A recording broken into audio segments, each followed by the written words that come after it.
जय श्री गणेश भगवान की जय। जय श्री भोले शंकर भगवान की जय। प्रबोधिनी एकादशी कथा। हिंदू धर्म में इसे देवोत्थान एकादशी के नाम से भी जाना जाता है। कार्तिक माह के शुक्ल पक्ष में आने वाली देव उठनी एकादशी माँ लक्ष्मी और श्री हरि विष्णु को प्रसन्न करने के लिए श्रेष्ठ दिन माना जाता है। इसके प्रभाव से बड़ा पाप भी क्षण मात्र में नष्ट हो जाता है। कार्तिक माह की शुक्ल पक्ष की एकादशी को देव उठनी एकादशी कहा जाता है। इसे देवोत्थान एकादशी, देव उठनी, ग्यारस, प्रबोधिनी एकादशी आदि नामों से भी जाना जाता है।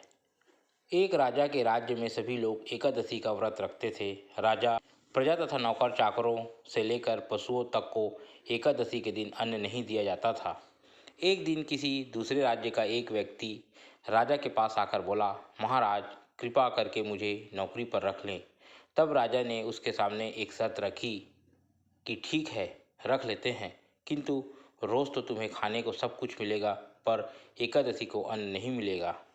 उस व्यक्ति ने उस समय हाँ कर ली, पर एकादशी के दिन जब उसे फलाहार का सामान दिया गया तो वह राजा के सामने जाकर गिड़गिड़ाने लगा, महाराज इससे मेरा पेट नहीं भरेगा, मैं भूखा ही मर जाऊंगा, मुझे अन्न दे दो। राजा ने उसे शर्त की बात याद दिलाई, पर वह अन्न छोड़ने को राजी नहीं हुआ। तब राजा ने उसे आटा, दाल, चावल आदि दिए। वह नित्य की तरह नदी पर पहुंचा और स्नान कर भोजन पकाने लगा। जब भोजन बन गया तो वह भगवान को बुलाने लगा, आओ भगवान, भोजन तैयार है।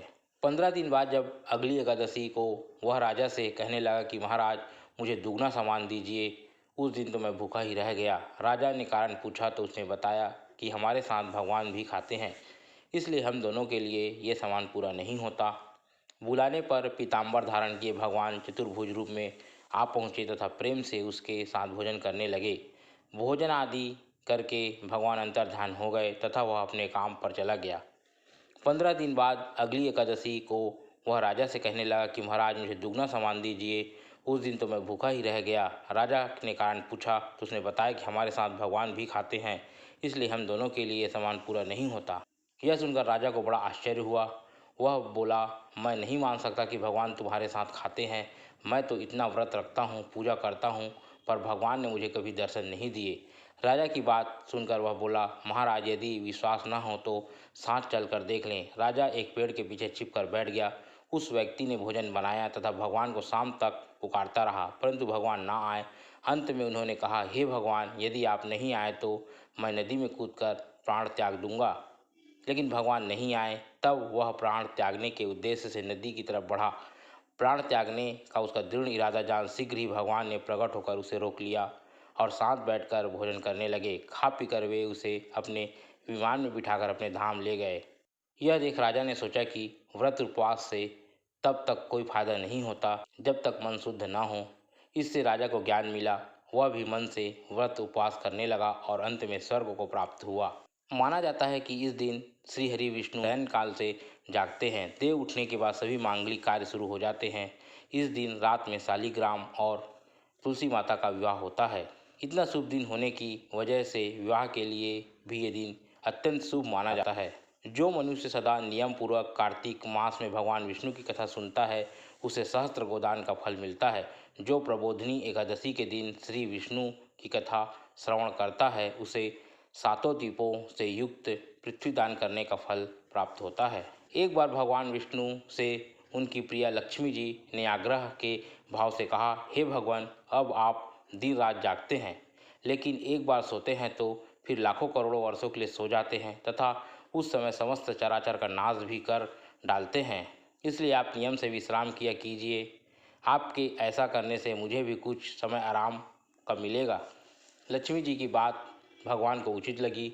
उन्होंने कहा कि तुम ठीक कहती हो, मेरे जागने से सभी देवों और खासकर तुम्हें कष्ट होता है। तुम्हें मेरी सेवा से वक्त नहीं मिलता, इसलिए आज से मैं हर वर्ष 4 मास वर्षा ऋतु में शयन किया करूँगा। मेरी यह निद्रा अल्प निद्रा और प्रलयकालीन महानिद्रा कहलाएगी। यह मेरी अल्प निद्रा मेरे भक्तों के लिए परम मंगलकारी रहेगी। इस दौरान जो भी भक्त मेरे शयन की भावना कर मेरी सेवा करेंगे, मैं उनके घर तुम्हारे समेत निवास करूंगा। इस दिन तुलसी विवाह का भी विधान है। कार्तिक मास के शुक्ल पक्ष की एकादशी को तुलसी पूजन का उत्सव पूरे भारतवर्ष में मनाया जाता है। कहा जाता है कि कार्तिक मास में जो मनुष्य तुलसी का विवाह भगवान से करते हैं उनके पिछले जन्मों के सब पाप नष्ट हो जाते हैं। कार्तिक मास में स्नान करने वाली स्त्रियां कार्तिक शुक्ल एकादशी को शालिग्राम और तुलसी का विवाह रचाती हैं। समस्त विधि विधान से बाजे गाजे के साथ एक सुंदर मंडप के नीचे यह कार्य संपन्न होता है। विवाह के समय स्त्रियां गीत तथा भजन गाती हैं। कार्तिक की प्रबोधिनी एकादशी पुत्र तथा पौत्र प्रदान करने वाली है। जो प्रबोधिनी की उपासना करता है वह ज्ञानी है, वह योगी है, वही तपस्वी है और जितेंद्रिय है तथा उसी को भोग तथा मोक्ष की प्राप्ति होती है। उस दिन का स्नान, दान, जप और होम करता है वह सब अक्षय होता है।